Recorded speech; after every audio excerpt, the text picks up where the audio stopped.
بسم الله الرحمن الرحيم. يا أيها النبي اتق الله ولا تطع الكافرين والمنافقين إن الله كان عليما حكيما. واتبع ما يوحى إليك من ربك إن الله كان بما تعملون خبيرا. وتوكل على الله وكفى بالله وكيلا. ما جعل الله لرجل من قلبين في جوفه وما جعل أزواجكم اللائي تظاهرون منهن أمهاتكم وما جعل أدعياءكم أبناءكم ذلكم قولكم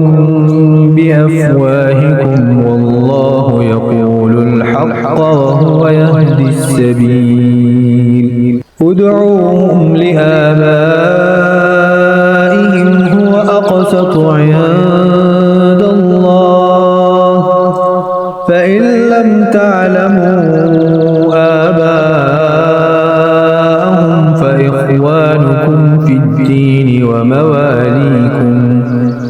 وليس عليكم جناح فيما أخطأتم به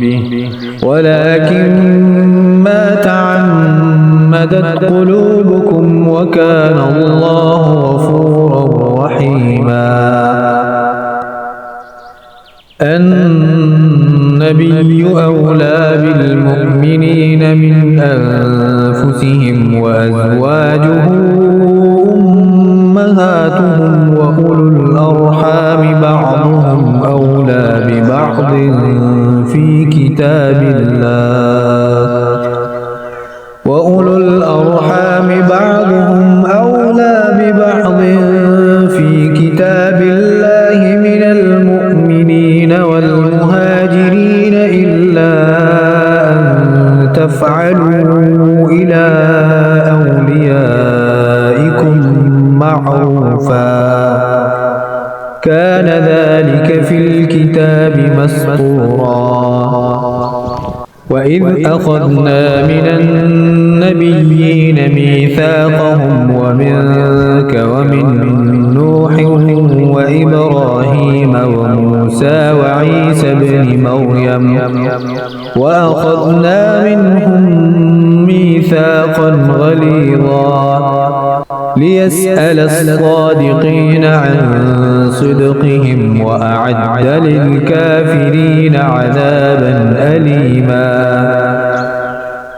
يا أيها الذين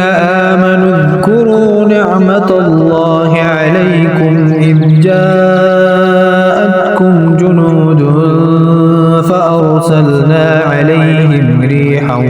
وجنودا لم تروها وكان الله بما تعملون بصيرا. إذ جاءوكم من فوقكم ومن أسفل منكم وإذ زاغت الأبصار وبلغت القلوب الحناجر وتظنون بالله الظنونا. هنالك ابتلي المؤمنون وزلزلوا زلزالا شديدا. وإذ يقول المنافقون والذين في قلوبهم مرض ما وعدنا الله ورسوله إلا غرورا. وإذ قالت طائفة منهم يا أهل يثرب لا مقام لكم فارجعوا ويستأذن فريق منهم النبي يقولون إن بيوتنا عورة وما هي بعورة إن يريدون إلا فرارا ولو دخلت عليهم من أقطارها ثم سئلوا الفتنة لآتوها وما تلبثوا بها إلا يسيرا ولقد كانوا عاهدوا الله من قبل لا يولون الأدبار وكان عهد الله مسئولا قل لن ينفعكم الفرار إن فررتم من الموت أو القتل وإذا لا تمتعون إلا قليلا قل من ذا الذي يعصمكم من الله إن أراد بكم سوءا أو أراد بكم رحمة ولا يجدون لهم من دون الله وليا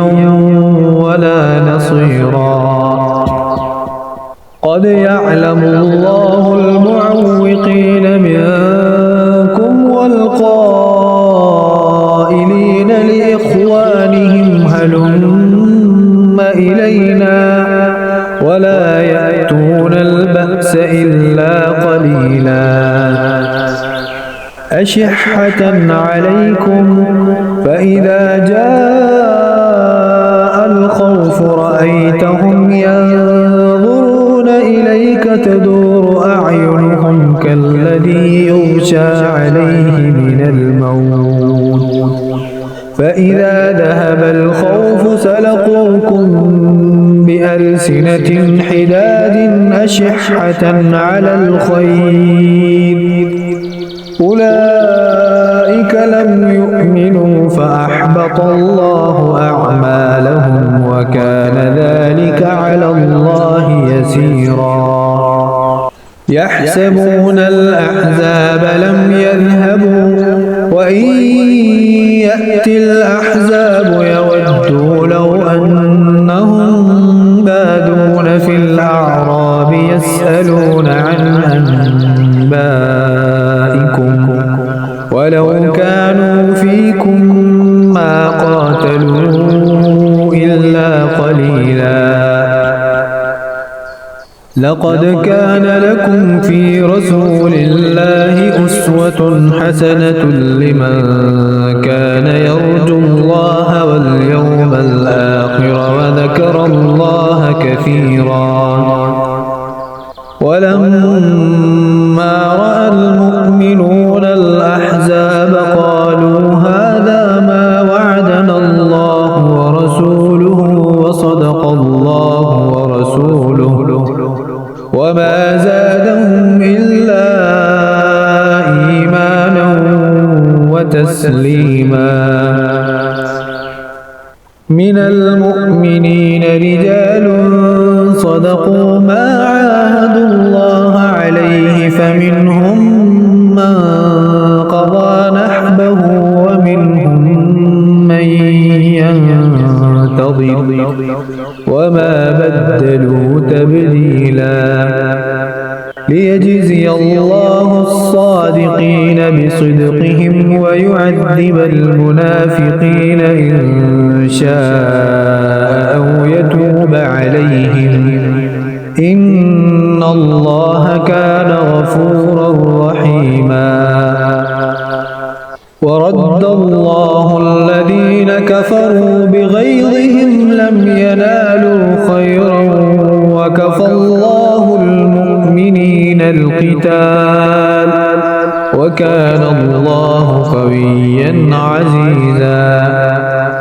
وأنزل الذين ظاهروهم من أهل الكتاب من صياصيهم وقذف في قلوبهم الرعب فريقا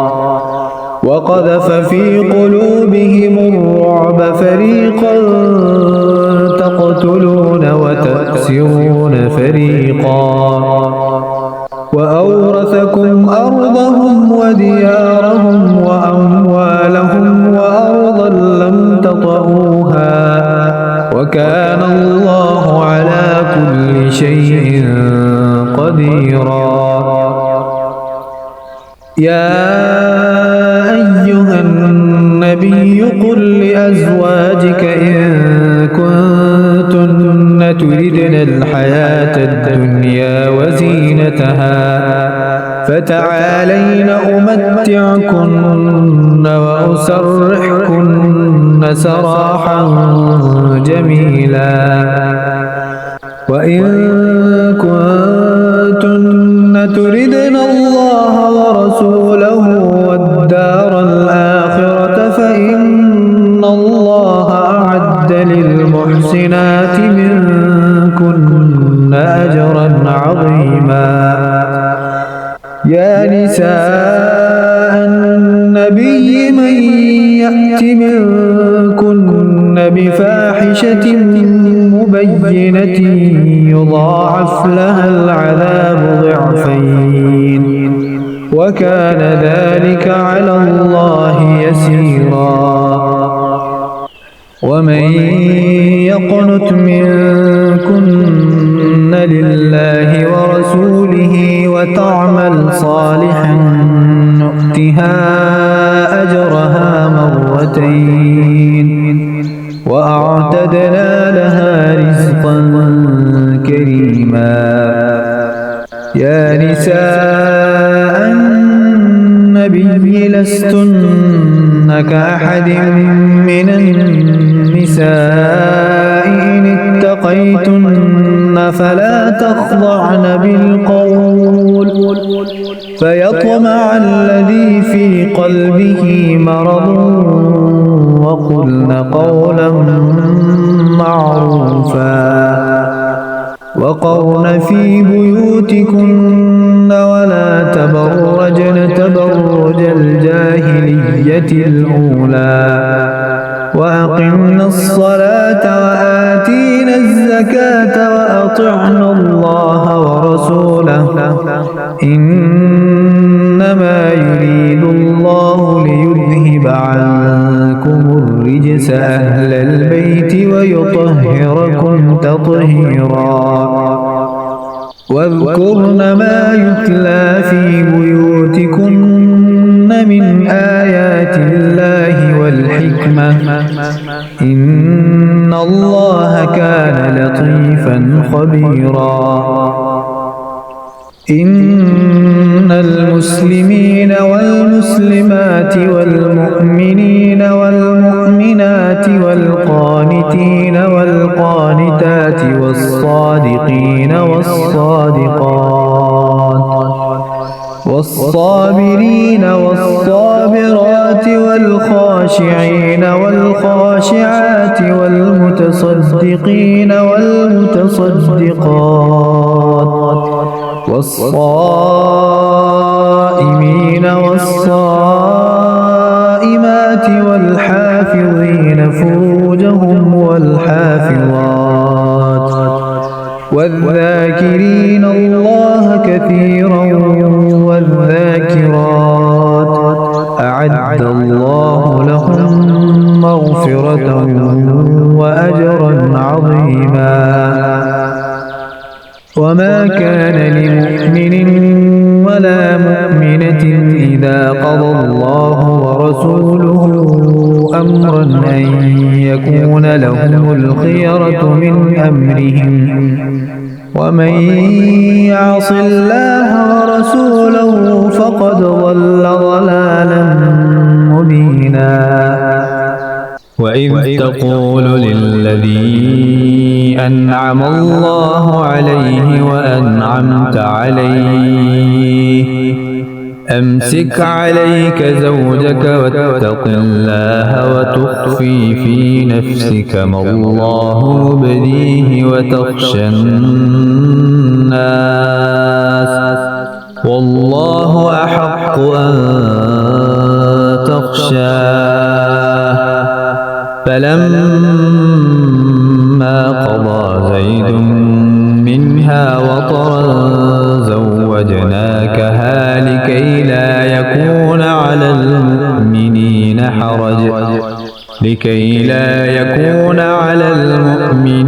حرج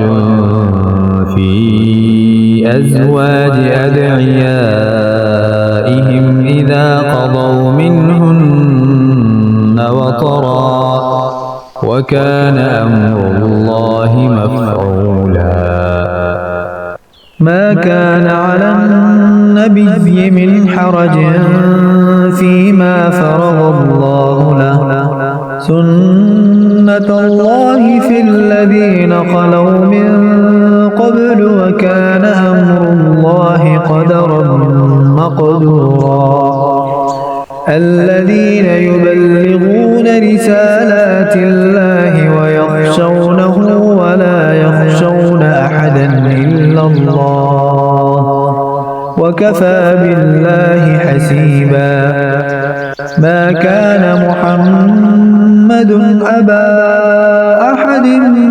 من رجالكم ولكن رسول الله وخاتم النبيين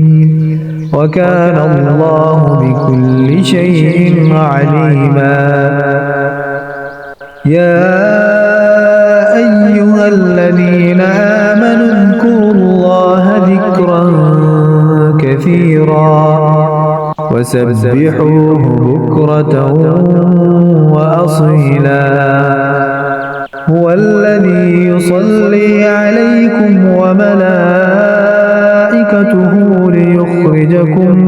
من الظلمات إلى النور وكان بالمؤمنين رحيما تحيتهم يوم يلقونه سلام وأعد لهم أجرا كريما يا أيها النبي إنا أرسلناك شاهدا ومبشرا ونذيرا وداعيا إلى الله بإذنه وسراجا منيرا وبشر المؤمنين بأن لهم من الله فضلا كبيرا ولا تطع الكافرين والمنافقين ودع أذاهم وتوكل على الله وكفى بالله وكيلا يا أيها الذين آمنوا إذا نكحتم المؤمنات ثم طلقتموهن من قبل أن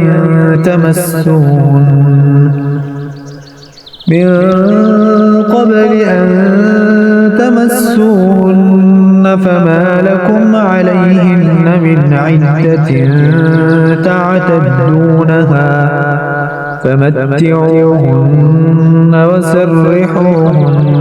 سراحا جميلا يا أيها النبي إنا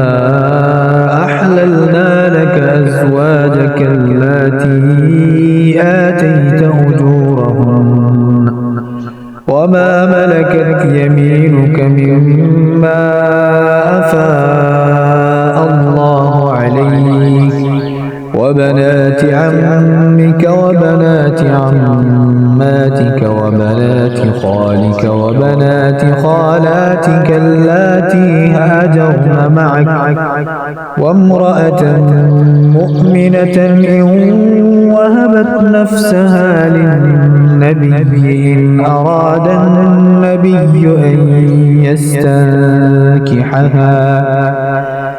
أراد النبي أن يستنكحها خالصة لك من دون المؤمنين قد علمنا ما فرضنا عليهم في أزواجهم وما ملكت أيمانهم لكي لا يكون عليك حرج وكان الله غفورا رحيما ترجي من تشاء منهن وتؤوي إليك من تشاء ومن ابتغيت ممن عزلت فلا جناح عليك ذلك أدنى أن تقر أعينهن ولا يحزن ويرضين بما آتيتهن كلهن والله يعلم ما في قلوبكم وكان الله عليما حليما لا يحل لك النساء من بعد ولا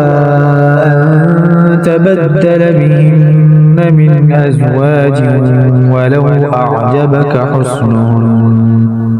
ولو أعجبك حسنهن إلا ما ملكت يمينك وكان الله على كل شيء رقيبا يا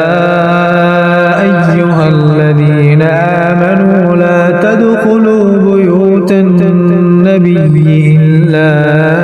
أن يؤذن لكم إلى طعام غير ناظرين إناه ولكن إذا دعيتم فادخلوا فإذا طعمتم فانتشروا ولا مستأنسين لحديث إن ذلكم كان يؤذي النبي فيستحيي منكم والله لا يستحيي من الحق وإذا سألتموهن متاعا فاسألوهن من وراء حجاب ذلكم أطهر لقلوبكم وقلوبهن وما كان لكم أن تؤذوا رسول الله ولا أن تنكحوا أزواجه من بعده أبدا إن ذلكم كان عند الله عظيما إن تبدوا شيئا أو تخفوه فإن الله كان بكل شيء عليما لا جناح عليهن في آبائهن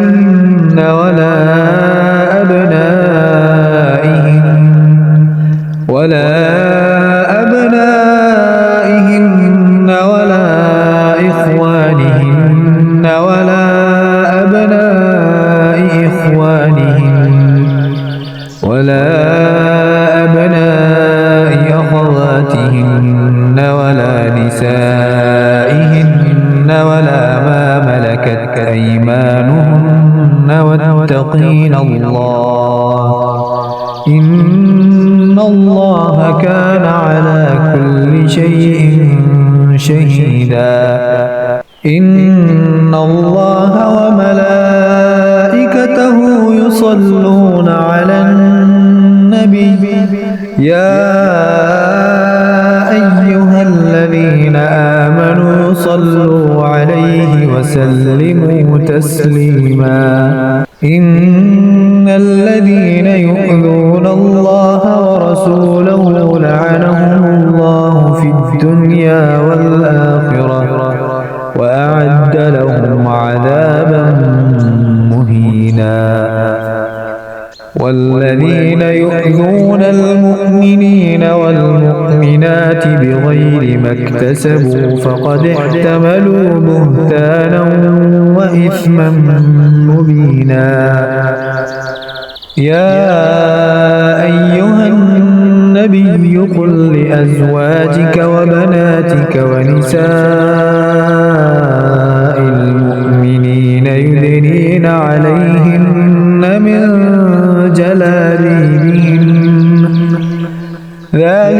أدنى أن يعرفن فلا يؤذين وكان الله غفورا رحيما لئن لم ينته المنافقون والذين في قلوبهم مرض والمرجفون في المدينة لنغرينك بهم ثم لا يجاورونك فيها إلا قليلا ملعونين أينما ثقفوا أخذوا وقتلوا تقتيلا سنة الله في الذين خلوا من قبل ولن تجد لسنة الله تبديلا يسألك الناس عن الساعة قل إنما علمها عند الله وما يدريك لعل الساعة تكون قريبا إن الله لعن الكافرين وأعد لهم سعيرا خالدين فيها أبدا لا يجدون وليا ولا نصيرا يوم تقلب وجوههم في النار يقولون يا ليتنا أطعنا الله وأطعنا الرسولا وقالوا ربنا إنا أطعنا سادتنا وكبراءنا فأضلونا السبيلا ربنا آتهم ضعفين من العذاب والعنهم لعنا كبيرا يا أيها الذين آمنوا لا تكونوا كالذين آذوا موسى فبرأه الله مما قالوا وكان عند الله وجيها يا أيها الذين آمنوا اتقوا الله وقولوا قولا سديدا يصلح لكم أعمالكم ويغفر لكم ذنوبكم ومن يطع الله ورسوله فقد فاز فوزا عظيما إنا عرضنا الأمانة على السماوات والأرض والجبال فأبين أن يحملنها وأشفقن منها وحملها الإنسان إنه كان ظلوما جهولا ليعذب الله المنافقين والمنافقات والمشركين والمشركات ويتوب الله على المؤمنين والمؤمنات وكان الله غفورا رحيما